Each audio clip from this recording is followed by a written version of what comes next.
According to the Auditor General of South Africa, there's been a significant improvement in the national and provincial government audit outcomes. Tsakani Maluleke has submitted her findings for the 2022-23 year to Parliament. She says the number of clean audits has increased by 35%. At a PFMA cycle that looks after an expenditure budget of 3.1 trillion rand together, it's useful to see at least 35% of these auditees achieving the clean audit status. Commendable that 110 of them have been able to sustain clean audits over the past year, so they've got a repeat clean audit. At least 53 of them have had a clean audit over the last 4 years. Maluleke says the provinces have also improved. KZN also has demonstrated significant gains in terms of improvements on their audit outcomes, but also in terms of the number of clean audits that they've also attained. Again, also the result of a leadership team within the administration over many years now that has focused on driving the right sort of tone and the right sort of support. The list goes on in terms of the number of improvements. If you look at the Western Cape, they retain the top number of clean audits at 18.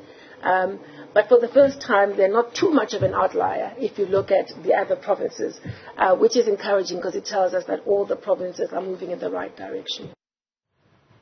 Newzroom Afrika's Juniour Khumalo is standing by to speak to the Auditor General of South Africa. It's over to you, Juniour. Thank you so much, Tutu. Despite the number of clean audits increasing and the provinces themselves, the national and provincial assemblies, legislatures improving as well, there has been an increase in the irregular expenditure to about 63 billion. So right now we speak to the Auditor General. Auditor General, thank you so much for joining us. South Africans have a clearer picture in terms of financial management in South Africa.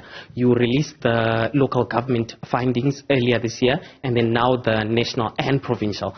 But the increase in irregular expenditure, how should South Africans have confidence in the financial management in this country? Thank you very much and good afternoon. I believe that the irregular expenditure number is probably overshadowing what is an important story, and perhaps let me clarify. In the PFMA cycle, which covers provincial and national departments and entities, at least we know that financial management and financial reporting is going pretty well. 74% of them can at least publish credible financial reports.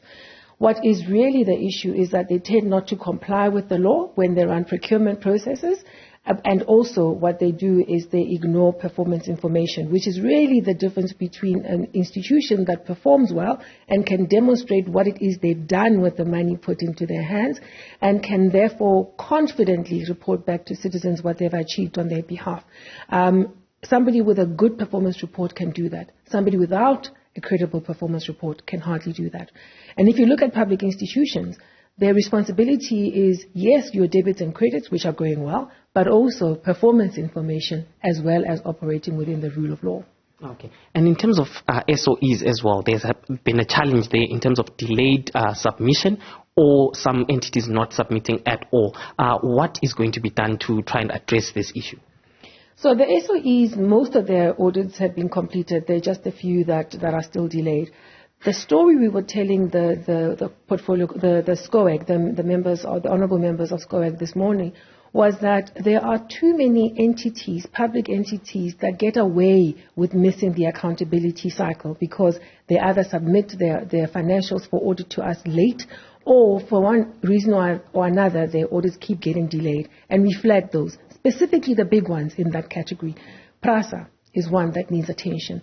The UIF is one that needs attention. The compensation fund needs attention because year after year, their audits are late, and if they're done not at all, but their audits miss the scrutiny that is so critical at the parliamentary level.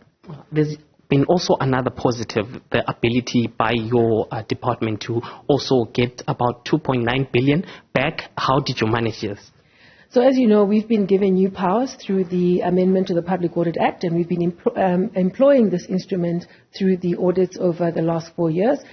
we've been able to identify material irregularities where there was at least 14.3 billion rand that was being lost through non-compliance or through fraud.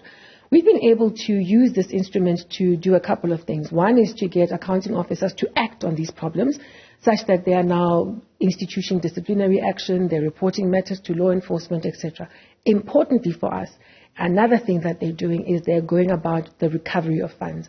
And as a consequence, at least 1.29 billion rand is already back in the coffers of these different departments.